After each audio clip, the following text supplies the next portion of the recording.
Yo, Wilson Mills, Million Views Podcast, man. We got a special episode today. It's the month of May, and it is Female Empowerment Month. Excuse me.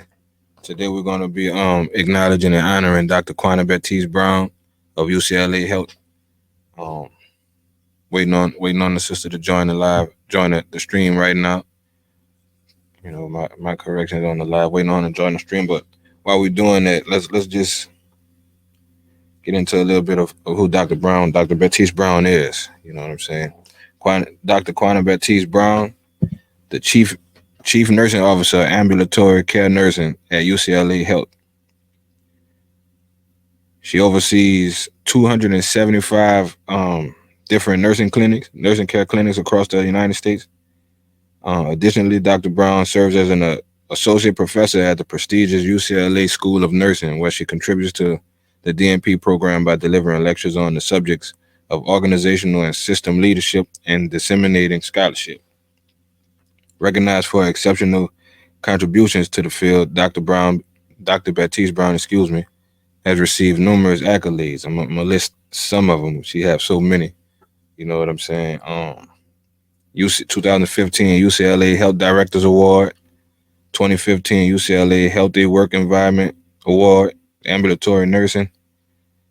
She was also that year selected as a fellow of the UCLA Healthcare of Creative Leadership Academy. Also selected as a Rising Executives Fellow by the Advisory Board. He was a recipient of the Evidence-Based Practice Nursing Research Grant from the American Academy of Ambulatory Care Nurses. Dr. Batiste-Brown's active involvement in professional organizations is listed as she is the treasurer on the board of directors for American Academy of Ambulatory Care Nurses, also the president of that national organization. Member of the American Organization for Nursing Leadership, yeah, that's correct. And inducted as a fellow in October 2023 of the American Academy of Nursing. And it's like I said, it's just to list a few. She also served as the president of the Los Angeles Coastal Chapter of the Association of California Nurse Leaders in 2018. Most recently, Dr. Batiste-Brown completed an executive education program at the Harvard Business School in Boston, Massachusetts, specifically designed for advancing the leadership of women of color.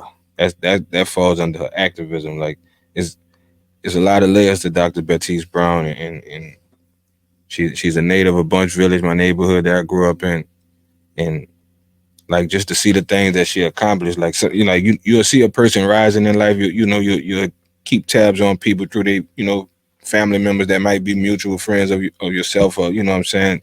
In this case, my big brother and her brother, real tight friends, and family be family, and you kind of keep up with people over the years, but you still really have no idea of the journey. You know what I'm saying?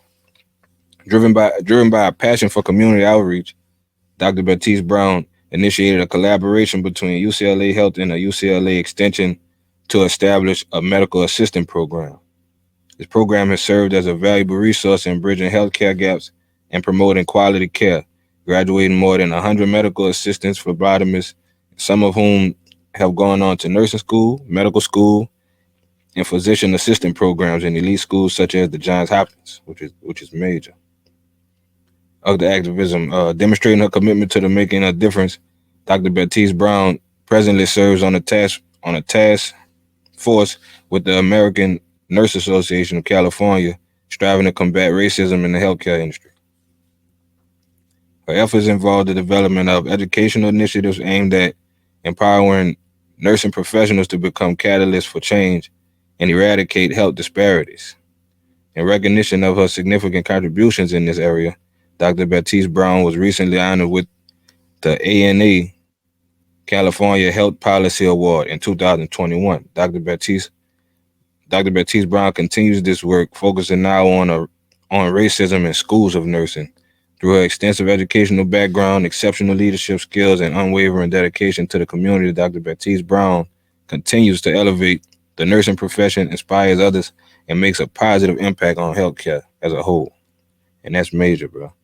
That's what it's all about at the end of the day, is like making a real impact, not on just your immediate surroundings, but impact on something that's as serious in the world as healthcare. That's just as serious as politics or anything else. You know what I'm saying? Your health is, you know, it's really number one.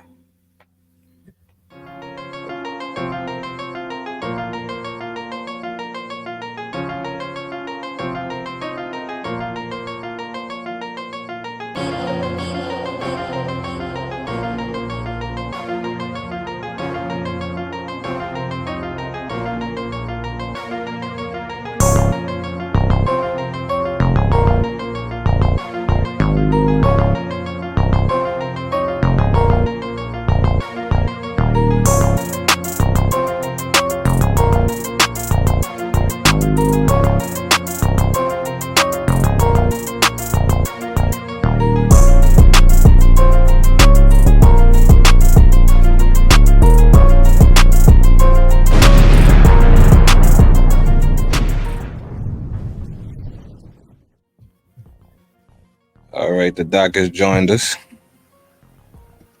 How you doing, Dr. Batiste-Brown? I'm doing great. How are you? Doing fine, doing fine. I just got through introducing you to the listeners, the audience, the watchers, and basically paraphrase from your bio. You know what I'm saying? I read off a couple of your accomplishments, which turned out to be a long list. You know what I'm saying? The thing that stood out to me the most, though, and not to discredit anything that you've accomplished, but the thing that really stood out to me the most is the activism side of what it is you've been doing in your field, as far as, you know, the what this is. I don't know if you started an initiative for to get rid of the what we want to call it, racism in the healthcare field, correct? Absolutely. So racism in nursing. So you're talking about the partnership with ANA California, focusing ANA on California, correct. Yes, absolutely. Yes. Tell us a little bit about that.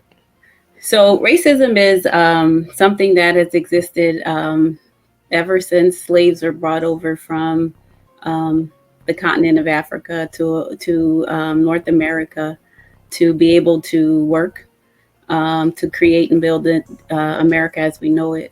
And because of that, in order to create this social classism system that we work in, racism has existed. And it shows up in institutional racism and structural racism.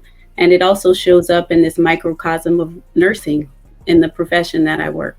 And so that translates into health outcomes and to the way that folks get care, the way that folks receive care, specifically Black and Brown folks.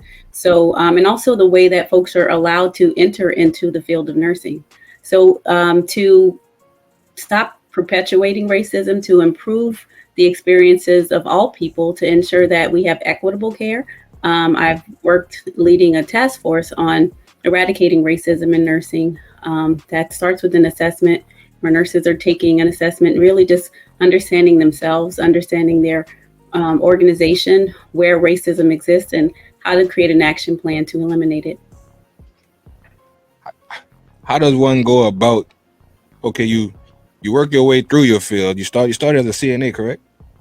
Started my nursing career as a nursing assistant. Yes, became an LPN, and then became a registered nurse, an associate degree of nursing from Charity School of Nursing, bachelor's degree, master's degree, doctorate degree that I have now, and I also partially teach in the doctorate program, and also going back to school to get a law degree at UCLA. Okay, I'm just assuming this, but I'm assuming your experiences from starting at the bottom and climbing your way, all the way to where you are now. You know what I'm saying? That's probably what inspired, the initiative that you put forward. Absolutely. I think that my experiences growing up in the village, going to school, going to Meisler, has inspired, seeing the way that police handle people, working in facilities. My first job working in a nursing home where the patients would call you the N-word, right? I had my first job as a nursing assistant where we had to go through the back door, seriously. Mm-hmm. Yep. We used the back door. First job, making $2.35 an hour. Yep. Damn. Yeah. That's some information right there. I didn't think that was going on that late in the game. Yeah, I'm talking 1993, 94. Yep, 93, 94. You had to use the back door to go through yep, healthcare. yeah. We went in through the back door. That's crazy. Okay, so like I said, to shorten it up a little bit, because you have a hell of a story, and I want you to tell more of it than me. To shorten it up a little bit, you start from the bottom, you make yourself to where you are. You're now reaching back and inspiring and basically teaching and motivating. Hmm. You do these lectures and so on and so forth. You're always traveling around doing different things. The Harvard School of Business. Yes. Where did that come into the fold? If your main field is healthcare. Well, I think that as a human being, you always need to advance, right? And sometimes you have to step outside of where you are. Harvard Business School is one of the most prestigious business schools in the world. So Okay. I applied to Harvard Business School. They created a women of color. It's an executive education program, and it's really targeted at advancing leadership for women of color, not only in healthcare. So this is women from, it's a global program for women from across the globe. So there were women from 19 different countries, and I think there nine or 19, all these different nationalities. But the real motive in different industries was really to improve and show women how to exist in corporate America, how to advance. And so for me, that shows up in healthcare. For some women, it shows up in luxury brands. It shows up in different types of industries. But I was fortunate to be selected. You had to be, at a certain level in an organization to be selected to be in the program.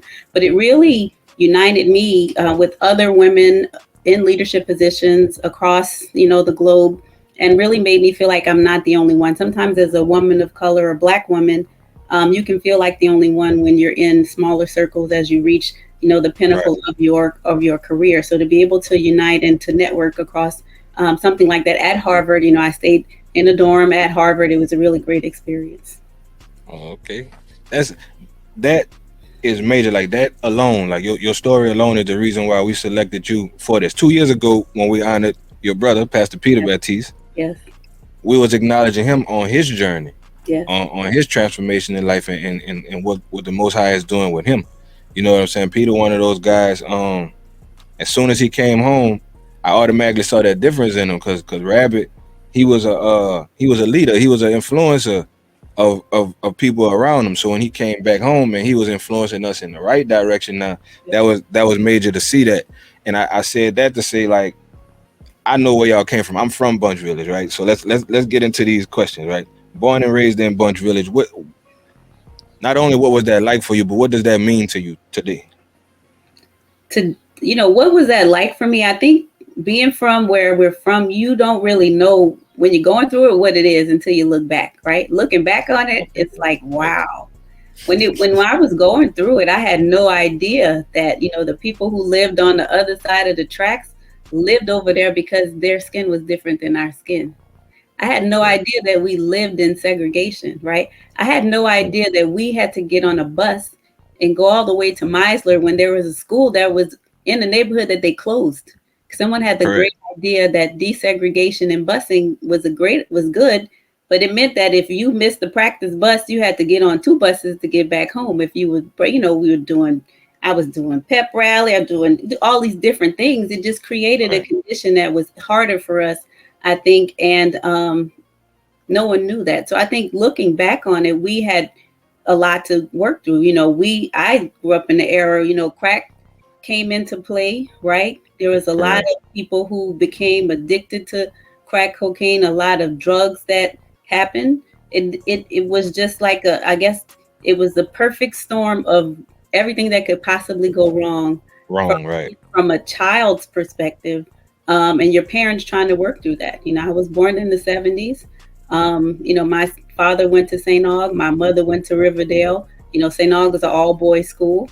St. Riverdale was an all girls school. So I Correct. think their Yeah. experience was different than even my own experience. My mother had, three strokes when I was 16 years old. So I had to, raise my brother and my sister, and then ended up being a young mother myself and working through that. So it was a lot. That was the next one. Young adult Quanna. 'Cause I like like I say, I'm the little brother to your little brother's friend. So I'm behind y'all, but you look up to people who was known in the area. You look up to Yeah. people, and you was right down the street. Y'all, you Rabbit, Yeah. um, Beverly next door. You know what Yeah. I'm saying? Like y'all was all up the block from us, so we saw a lot coming up. Hmm. And like I said, just to see the contrast and where you came from and how y'all was able to do that. Hmm. Like young adult Quanna, like you said, you was a young mother. How old were you when you had your first? I was 16 when I had Charles. 16. Shout out to my boy too. How you doing? He's doing good. He's doing good. Charlie Yeah, man. Brown. Yeah. I shouted him out through his brother the other day. I told his Yeah. brother, tell him I said what's up. That's a real character, bro. But I love him to death, bro. Isn't he though? Yeah, that's my boy. Yeah. 16, young Yeah. adult. Now you in this. We got to throw this in there. You're in a Hmm. legendary family, not only in our hood, but just in entertainment, in the genre of entertainment. Hmm.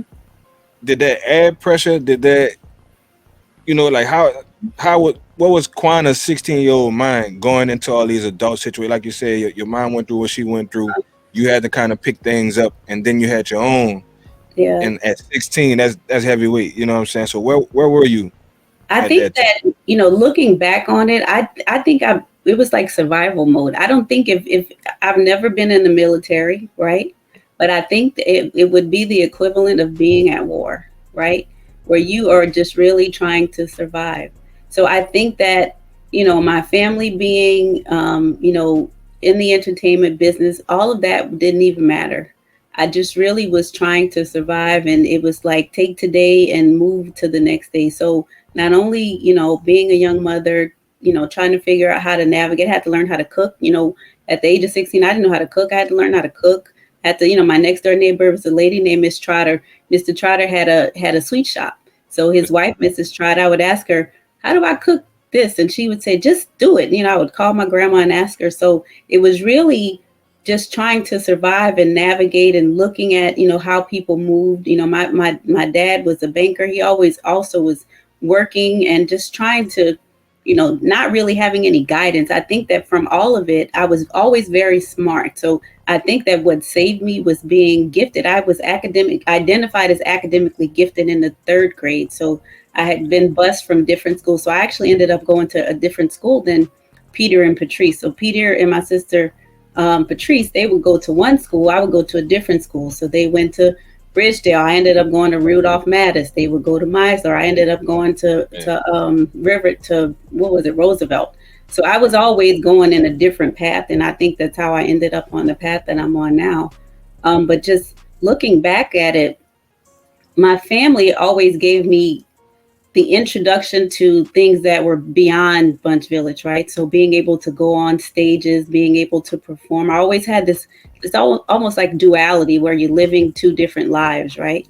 So it's the Correct. things you do every day, but every now and then you had the opportunity to open yourself up and be someone other than who you are every day, and that was refreshing for me. So you would say that was the biggest takeaway you got from being a part of that type of family was the exposure to the world, like knowing that there was more than your immediate surroundings. Yeah, exposure to the world and also a comfortability with who I am, being able to be in any room and be able All to right. not be afraid. I can talk to anyone. I can, I'm never afraid to be in front of 10,000 people. I think that came at a very young age from being with my family and seeing them perform and how they interact with people. I learned that. But I think that also in the back of my mind, I have to get things done, right? I have to still keep moving forward because I still have these responsibilities that I have to take care of my brother, my sister, my kids. Yeah.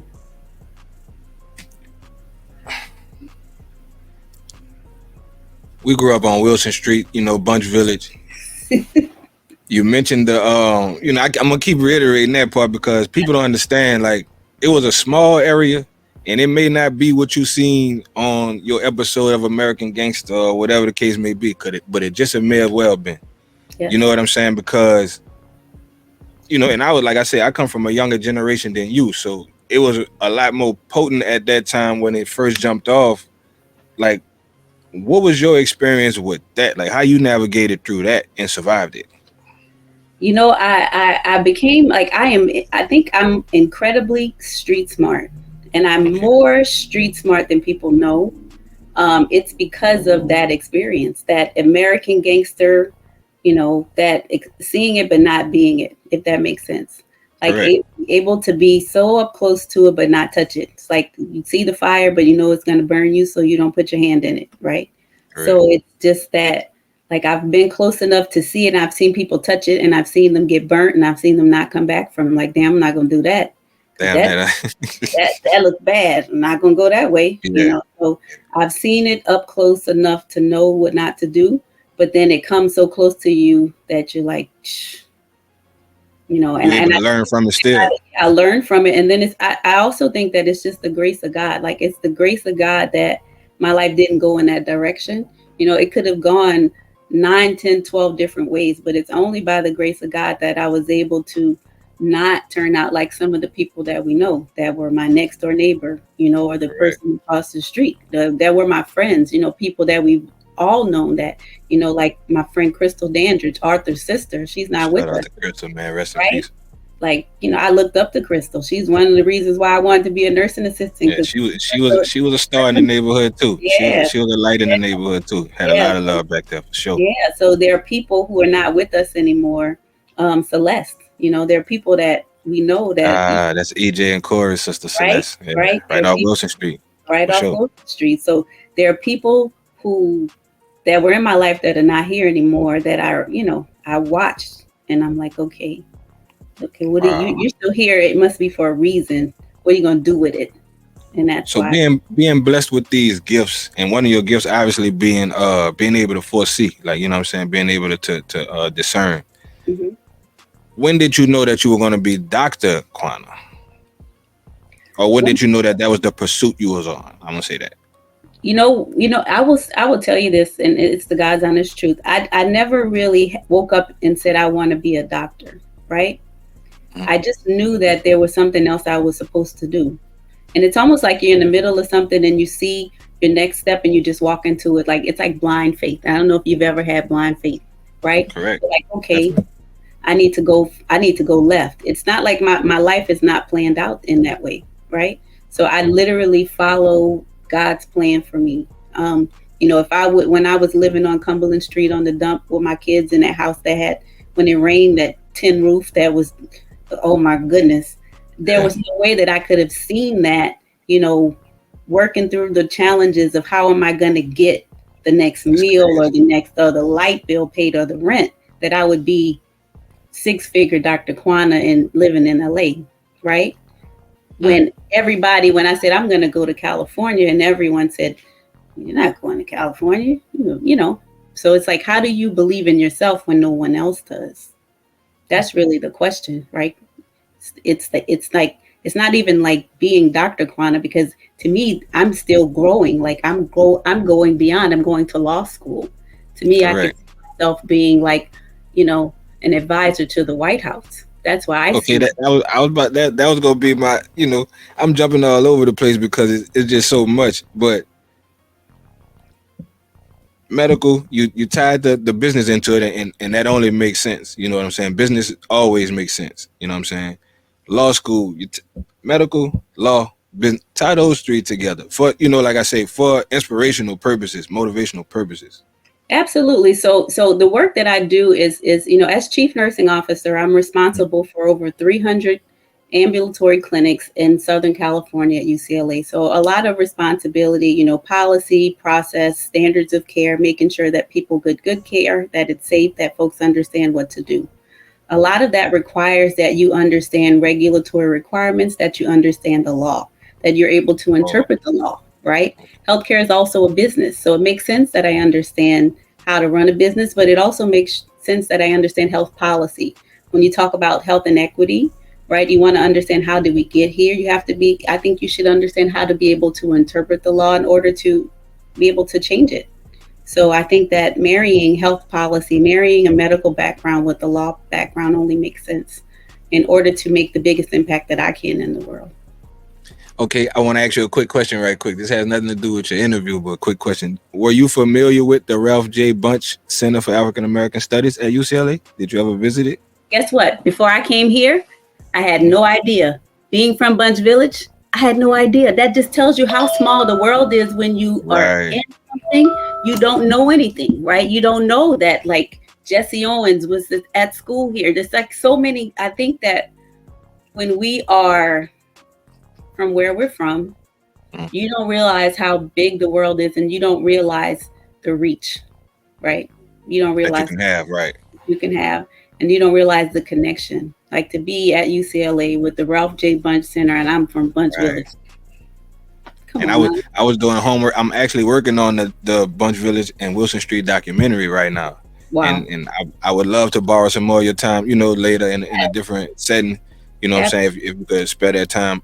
But I was, I said, I know I saw this somewhere. Because I keep seeing UCLA, UCLA. I said, I know I saw this somewhere. So I went back in my Ralph J. Bunch notes, and he did so many different things at UCLA. And it's crazy, like, when you did, learn of the center, like how did that resonate with you? Like how did that actually make you feel, especially now that you're doing the things that you're doing, and one day there's going to be a Dr. Quanna Batiste-Brown building or study or whichever. I think that for me, there's such things as full circle moments, right? There are things that you don't know until you look back on it. And I think it's one of those things. Like, how would I know? I Right. didn't apply for a job at UCLA. I ended up here. They found me on LinkedIn. I didn't aspire to work at UCLA. I was working at Ochsner. I've been there for 12 years, started at Kenner Regional, had a leadership role at Ochsner. I was perfectly fine. They found me on LinkedIn. It was Mardi Gras time. I did not want to be in New Orleans at Mardi Gras because I hated the traffic. They said, you want to come out to LA? I said, for a conversation. I said, sure. So I come out to LA, and it wasn't a conversation. It was a day-long interview. And at the end of the day, they said, we want to make it a one-off search. We don't want to interview anyone else. How much do you want, and when can you start? I said, amazing. well, I have a job. But they made me an offer that I couldn't refuse. So I said, I don't want to live my life with regret. So I'm going to take this opportunity and bet on myself. And I've been here for over 11 years now. Yeah. I saw somebody make a quote that in life you don't want to be valued by what it is you can do, but by what you know. Yes. Has that held true for you? Yeah, absolutely. I think that what I know and what, what I know is what I can do, right? I have a gift, and my gift is building something from nothing. In my department, I started a department of one and have grown the nursing services, that in an area where it didn't exist before. So I have that as my gift, to be able to start things. I have a consulting business. I went out and consulted in Alaska. People call me. I'm like, I'd never did any consulting before. It's like, you have a consulting business? In my Bunch Village mind, I'm like, yeah, I have a consulting business. Thanks. Thanks. Yeah, and I did it. So yeah, I just think that it's what you know. But I think that it's pulling that street smarts together with the book smarts is what and who I am.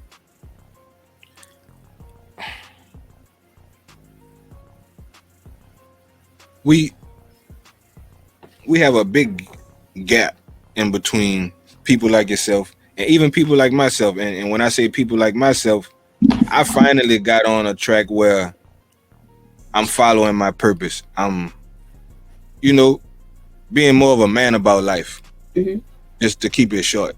You know what I'm saying?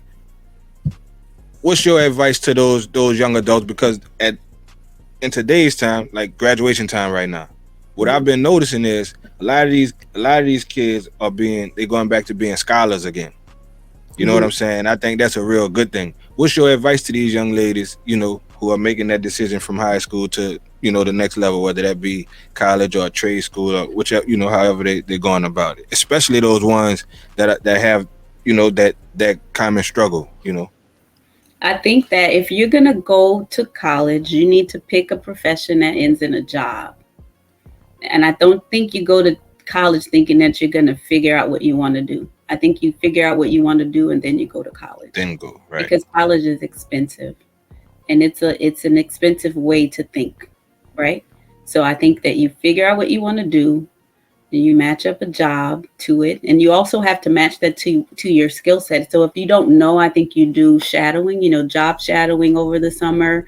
You kind of find someone that you may not even know what they do, but you ask them, can I follow you to work, or can I, get a mentor? I have a lot of people that I mentored that just call me and talk to me. They're not even in healthcare. Some people just say, I heard that, heard about you.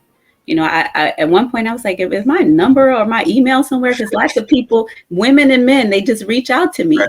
and they're I like, mean, well, that's success gonna make people follow you. yeah. I was like, wow, this person is in this department, but they want to reach. And I was like, wow, maybe they want to. I didn't make the connection that people just want my advice. I was like, Right. not about what I do. It's just about me pouring into them, Yeah. helping them, Right. find their way. Did you ever think about putting together some type of program as far as mentoring and stuff like that? I know you real busy and you're only one person. But you ever thought about putting together a team or some type of little organization? I do want to do that. I've thought about it. Like, how do I put it? Because I think it's necessary. I would love to, and I'd love to do it in our neighborhood. Just like start small and definitely grow. in our neighborhood. And the way, see how we conversing right now. The last 6 therapy sessions have been virtual. At first, when I first started going to therapy, I preferred it in person. Mhm. You know what I'm saying? But now that I've gotten more busy, I've started, this company and stuff like that. I've gotten more busy, and I had got kind of off my regimen of going regularly. So I had to adapt to this. So like, all that's options. You know what I'm saying? But people need this one-on-one with somebody that can truly relate to them, and not just a bunch of big accolades and big words that could be intimidating to some people. You know what I'm saying? Yeah, and they're not relatable, and they don't. That they don't feel you, right? Because sometimes you want them to feel you, like you don't feel me, like you need them to, really. Yeah. You need to feel me. Like, I feel you, like I've been there. Yeah, I really. That's a good way to put it. Let's get into a few of these questions. How many Batiste brothers are there? Like how many?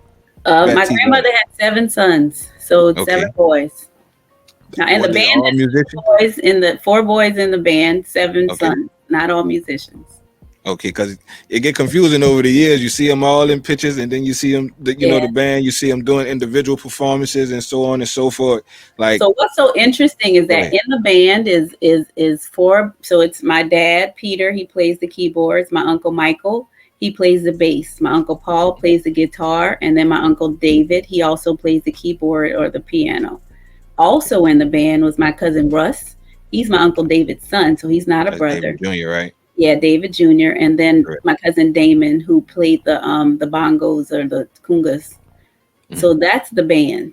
Now they had, like TD was a singer as well, but he's not. His name is Andrew Joseph. He wasn't in the family, but he was kind of like always there. So he's like an adopted uncle. But as far as the Batiste Brothers band, it's 4 brothers and 2 sons. 2 sons or 2 nephews, and then TD. That's it. Okay. Russell Batiste. Of course I follow you on social media. Yes. And again, like I said, growing up, I knew Russell. I actually thought he was one of your uncles. You know what I'm saying? Russ, my cousin, Uncle Daddy. Y'all had a close relationship. Yes. Give me a Russell story, because we don't want to get sad about anything, but give us a Russell story. I'll give you my Russell. So, I grew up singing in the band with my dad, and I started singing the kids' tent. I started singing actually in the church, Hill of Zion Baptist Church, when I was 5 years old. Shout out to Hill of Zion, man. But I grew up singing, at the Kids Tent Jazz Fest, and most recently, maybe 2018, I think, Jazz Fest, we were going to sing Before I Let Go, Beyonce's version, right? So I flew in from LA. We're going to sing Before I Let Go. Russ did not like to sing cover songs. Russ did not want to sing the Beyonce song, right? So right when I get up on stage and Russ knew he had practiced it, he was the only person that I knew that knew the song. So right when I get to the front of the stage and we're about to play the song, Russ gets up and walks off the stage. There's like 10,000 people. And I look back and there's actually a video. He said, I'm not playing that shit. And so Jamal got up, and Jamal gets on the drums and he starts playing it. And, we made it through the song. But that's just like Russ was really convicted. Russ wanted to play his song. So if Russ wasn't going to play his song, He wasn't playing nothing. He had just Right. decided he didn't give a damn what I was gonna sing. He had his own mind and he was gonna do what he wanted to do. So Russ just got up and walked off the stage. I will never forget that. I mean, I'm pretty sure you done asked a lot of questions to your folks over the years. Who Mhm. actually like what inspired them musically, and like who idea was it to put the band together? Well, if you ask, everybody has a different version. The version that I Of believe course. is my grandmother and my grandfather. My grandfather's, I believe his brother was a pianist. His name was Uncle Peter as well. And he put them together. I'm sure if you have 7 sons in the house and they got kicking up a lot of noise, you want them to do something. So you probably get them some instruments. So I think that my grandfather got a piano. My dad's Uncle Peter, played the piano, and eventually they had some instruments. I believe my Uncle David actually had the first band. It was David Batiste and the Gladiators. And Okay. so my dad and my Uncle Michael were too young to be in that band. So they had their own band, the Junior Gladiators. So my Uncle David and the Gladiators had their band. And then my daddy and Uncle Michael, they were younger. They had a similar band. But I believe there were several people in Lil Farms and Bunch Village who would come together and they would make, I think that was the thing back then. The small Everybody bands, right? bands, right? Playing in So them little lounges and stuff. I didn't know they had so many bars on the back side of the neighborhood. Now I knew about the front. They was talking about the spots on the back of Laura, the back of Meadow Street, I didn't all even these different. Yeah, we gonna get into that for the documentary, and that's crazy, bro. Like one more Batiste question. yes, John Batiste. yes, Jonathan. He, I don't know what to say about the man. He out of there. Did y'all ever see this in him young? I remember Jamal as Yes. far as playing drums, and he was, Hmm. I don't know how old we was. We was babies, and he was good at that already. So Yeah. we saw that, certain ones we like, like I said, I'm younger. We Yeah. saw that. I don't really remember Giant much coming up. Yeah. How Jonathan young? Jonathan lived they lived in Kenner. So, Jamal was Okay, more in the front. Jamal is older than John. So, but my Aunt Kathy and Uncle Michael were really astute and fostering and nurturing John's talent. And, he went to piano lessons and they kept it going and they pushed him. He went to NOCA. After NOCA, he went to St. Aug. And he ended up just really just shooting forward. He went to Juilliard and I think maybe even a Berkeley summer program. So just lots of talent. I do apologize. Oh, no worries. It's not. You say Giant went to Noka.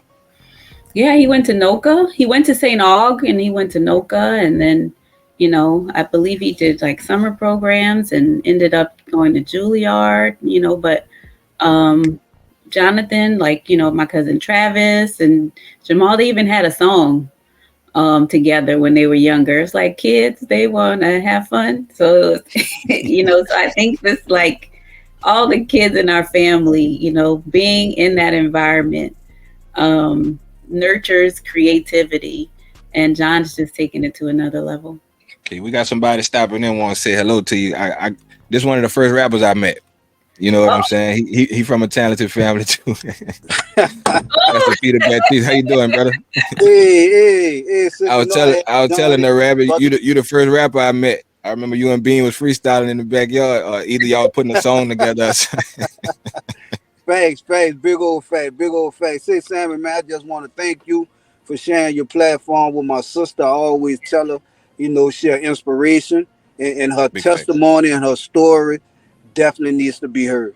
You know what I'm saying? So Yeah, I just want to congratulate, just show my appreciation, thank you. for facts. you sharing your platform and getting Quanna, her story out there, man, because a lot of these young women, especially from our neighborhood, from our environment, they need to hear and see from women like her. You know what I'm saying? Facts. So Real so it's talk. so important. And I just wanted to come on here and tell you, sister, I'm proud of you.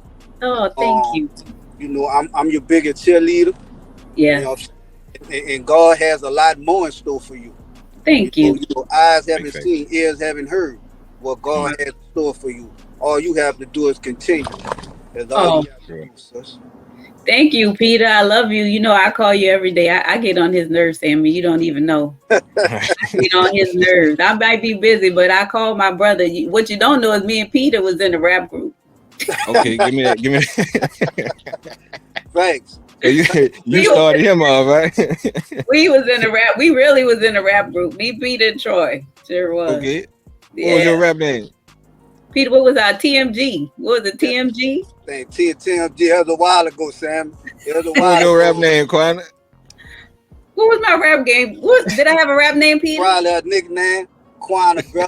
Quanna Bear. Quanna Bear. Cause Tree's nickname was Trees the Lion. Trees the Lion. Peter Rabbit. Yes. Peter Rabbit. Now, to be honest, I could picture Trees rapping before Quiet. I really could. Trees Clark, I've been around her a lot more. How's she doing? She doing good? She's doing great. Trees is doing so good. She is doing good. That's my baby, bro. I love Patrice, dog. Yes. Peter, bro. Thank you, dog. Cause like I told her 2 years ago when we interviewed Peter, he was the one that recommended that I reach out to you and get with you. You know, like I said, I DM'd you a while back, but I understand you know you're a busy person and probably didn't even know what I had going on or who I was at the time or whatever. But I really do appreciate you coming through and sharing your story. I got a couple more questions after we let Peter go, but I wanted to make sure that Rabbit, I wanted to get Treese on here too. I wanted to get Rabbit on here because your brother love you. You know what I'm saying? And he really, you know, he really draw inspiration and energy from you. And he one of my prayer warriors. Like he's somebody who be looking out for me and keeping me on the positive track. He was one of the first people that when I told him what I was doing, instantly was like, man, what can I do? How can I help? And he stays on top of it. He follows up. You know what I'm saying? So I salute y'all. I thank y'all for being, you know, solid and keeping to your word. You know what I'm saying? Because I know you're busy. You got other things to do. But like Peter said, people need to hear this, see this story, and go further. And like I said, as far as putting together that mentorship program, I'm all for helping out with that on this end. Anything we can do. No, I think we really need to get that done. And Peter, I appreciate you. You know, I love him. I call my brother. Some people are not close, but me, Peter, and Treese are really close. You know, yeah. That shows, though. That's always been evident, and that's important, man. Cause go ahead. Before I go, I just want to share this. You know, my mom had a stroke, man. You know, my mom when my mom had the stroke, I had to be like about 10 Quanna, something like that, 10, 11. You know, so Quanna actually, you know, my dad wasn't there. So, you know, Quanna actually took over the role as our mother. You know what I'm saying? So, you know, my mama had the stroke. She couldn't speak and she couldn't do a lot of things that a mother would do. You know, so Quanna had to take on a role as a young lady, man. You know what I'm saying? So that's why I not only look at her as my big sister, but I look at her like a mother. You know what I'm saying? And I communicate with her like that. Whenever I'm going through, I reach out to her. You know what I'm saying? Right. So she always had a heavy burden. You know what I'm saying? And she carried it well. Yeah, she spoke on that earlier in the interview. She was real humble about it, but she spoke on that earlier, man. And like, just to see somebody who's not only been through the things she didn't been through, because like I said, I got a couple more questions after we go from here. Or we could just go ahead and get off into that part now, because he spoke on you becoming a young mother and you know having to take on the role of taking care of him and Treese and looking after them. You had your own kids young, and you ended up losing, you know, your kids' fathers. You know, how did you cope with that? How did you know, you just threw that in the bag of obstacles? You know what I'm saying? You know, you had a lot going on. Yeah, I think I had I think that when I think I have a really good skill of compartmentalizing things. You know, when you think about having, you know, my mom who couldn't speak, my dad who wasn't around, I had, you know, my brother, my sister, I was having kids and, you know, in abusive relationships. So when those men were murdered, it was a blessing for me because I lived, right? You live. And I think that, you know, for some young women who have maybe going through domestic violence, sometimes it, you know, that could be the end for you. But I think that for me, it was like, okay, I gotta put on my big girl panties and figure this out. You know, either I'm gonna fall apart or I'm gonna make it through this, right? I'm gonna have to, like, these kids are dependent on me. I had too many people depending on me. Right. Like everybody's dependent on me. So if I fold, what's gonna happen? The whole house is gonna fold. Like these cards, I'm literally holding up the sky, right? So if I'm holding up the sky, you know, these men here are gone. Gone is better, right? Because I actually can fly, right? Now I'm an eagle, right? Now I can actually fly. And I remember, when Charles, he was the kid's dad, he was alive, I used to have to sneak to go to school, you know? Imagine trying to sneak to go to school. Isn't that the craziest thing possible? So I mean, there's just so much to the story that I could tell, but to have to like sneak to go to school, that's just absurd. But having to go through that and like, okay, I can go now because he's gone. I can, you know, figure out what I want to do. So for me, I don't do a lot, but the things I do, I take joy in it because I was so limited in what I could do, if that makes sense. So, I thought, for me, being a single mom was like, okay, now I don't have that pressure of someone trying to micromanage my moves. You going to the mailbox? Why are you going to the mailbox? That shit is crazy. Like, who does that? You was dealing with your boy all the color purple, huh? Right, Mister. Got that mailbox fixed. I know somebody to mess with. He got the stains on the mailbox with the Man. bells and everything. Psycho. That's crazy. That be a part of some women's story that you don't really think about. Yeah, you know what I'm saying. It's the thing that because women are so vulnerable, and I think that we're talking about women's empowerment, and I think just moving through those vulnerable moments when you are physically less. You have physical, there's physical power that men have that women don't have, but we usually have more mental power. So if you're able to tap into your mental strength to be able to hold on and move through, you can get to where I am. You can get to beyond it. You can get to a place of strength if you could just think through tomorrow, and I think that, being a single parent, raising those kids and taking care of my mom, taking care of Peter and Treese, and I'm literally like the caregiver for everyone. I am. And I think that is something that is what God made me. And I deal with that. Well, you're the picture of perseverance. I could give you that. And let's say healthcare, business, law. You tying all those things together. You're still holding your family together. Your grandmother now, you got beautiful grandkids. Congratulations to you on that. What's that part of your journey been like? It's beautiful because I get to do things with them that let them do stuff that my kids didn't do. I get to be like my grandparents. I get to give them things and take them on trips, show them things that I didn't, may have not seen at that early in my life. Because I was fortunate that, I got to see things as a child, but I may have not gotten to see it that early in my life. So I think that it's all about, our generation building better forward, right? We create things hopefully for the next generation. So for my grandkids, it's like, what do I do for them that I wish someone would have done for me? Or even for their parents, to make sure that, their mother, how do I make sure I have a relationship with their mother so that she has what she needs to be successful? Because I don't think it's all about the kids. Sometimes it's also reaching out and being there for the parents. Well, I think I don't know if you actually broke the generational curse, but you definitely put the cornerstone down if you haven't broken it already. You know what I'm saying?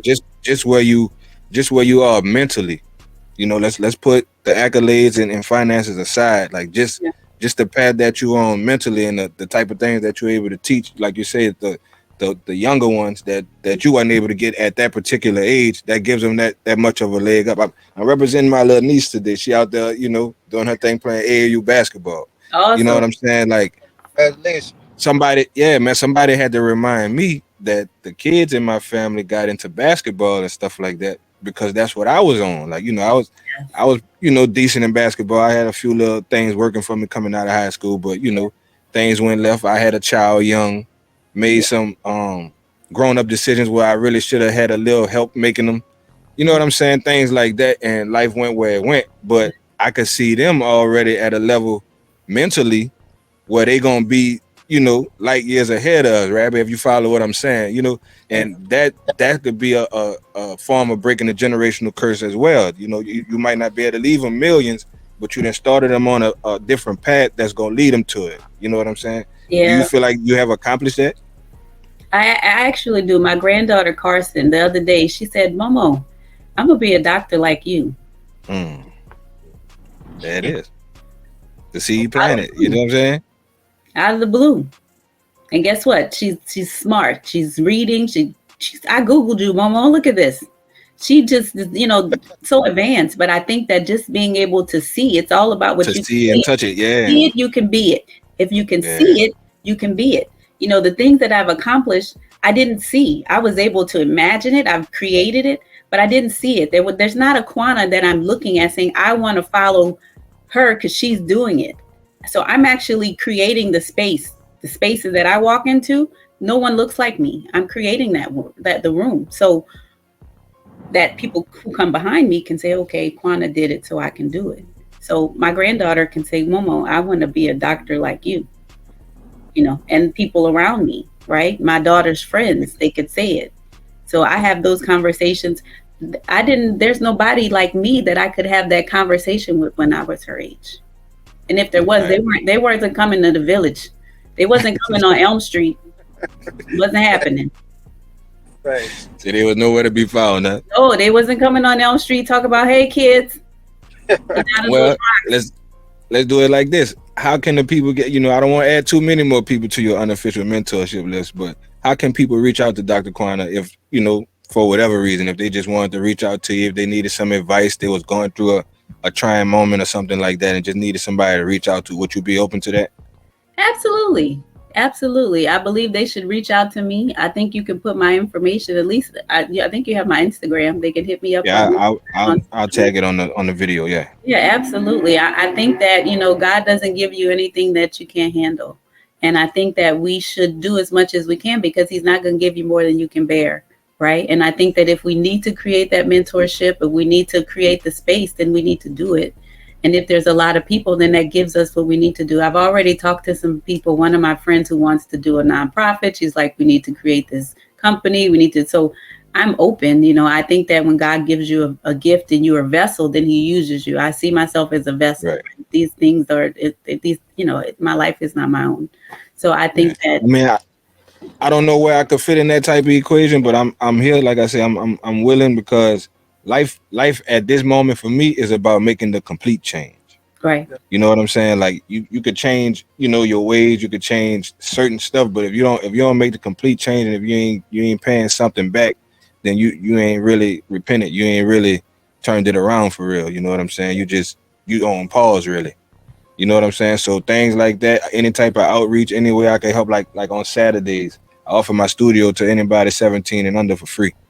You know what I'm saying? I don't get a lot of traffic, you know what I'm saying? But every once in a while, some people come through and I make it happen for them, The kids have what's called the M1E Village Kids. That's basically the Million One Entertainment, Million Views podcast platform, but for the children. Mm-hmm. You know what I'm saying? They're going to be doing some more things this summer as we get them together. But, like right now, we're supporting Davion and her basketball and stuff like that.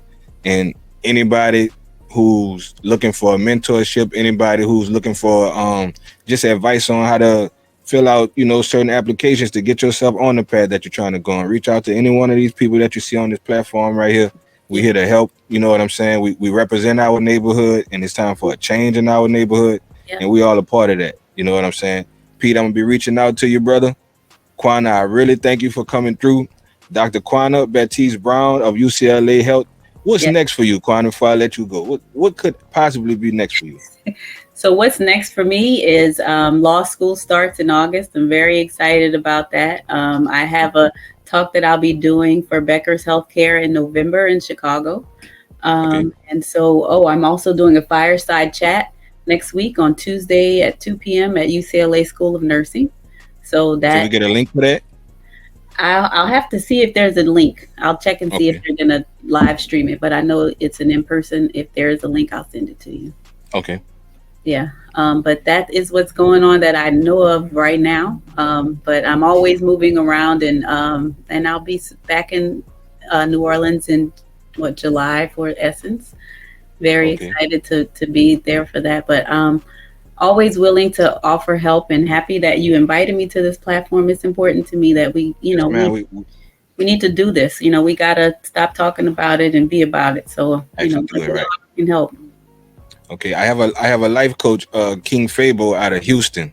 Mm-hmm. And we do these live chats and stuff like that. So I'm a link Fabo to y'all once we get this ball rolling. I'll Yeah. link Fabo to you and Peter, and we'll go from there. Like I say, I'm most likely gonna be more helpful with connecting people to the situation. You know what I'm saying? In any Okay. way that I can. Once again, salute to you. We are honoring you. This was about you. We are celebrating you for empowering women. You know what I'm saying? Like, this is the month of May, and we saluting the women. Next month we're gonna be saluting men. You know what I'm saying? That's doing things like our brother Peter. I had Pastor Terrence. That was a dude I went to school with. He come from the streets and stuff like, he younger than me actually, but he a pastor at Victory Church now. So like, we growing. You know what I'm saying? And that's what it's all about at the end of the day. And people like you inspire more growth. So we had to salute you. I wish it was some type of gift or something we could have put together to send out to you. But Peter told me what your favorite snack was. We had your roses and pickles. You know what I'm saying? But we'll get something put together like a plaque or something like that, and we'll distribute it to everybody that's been honored thus far, and we'll keep that going, going forward. Salute to you and thank you again. Dr. Quanna Batiste-Brown of UCLA Health. Yes. Thank you so MillionViews much. Podcast. I'm Wilson Mills, man. We out. Thank you so much. Thank you. Thank you.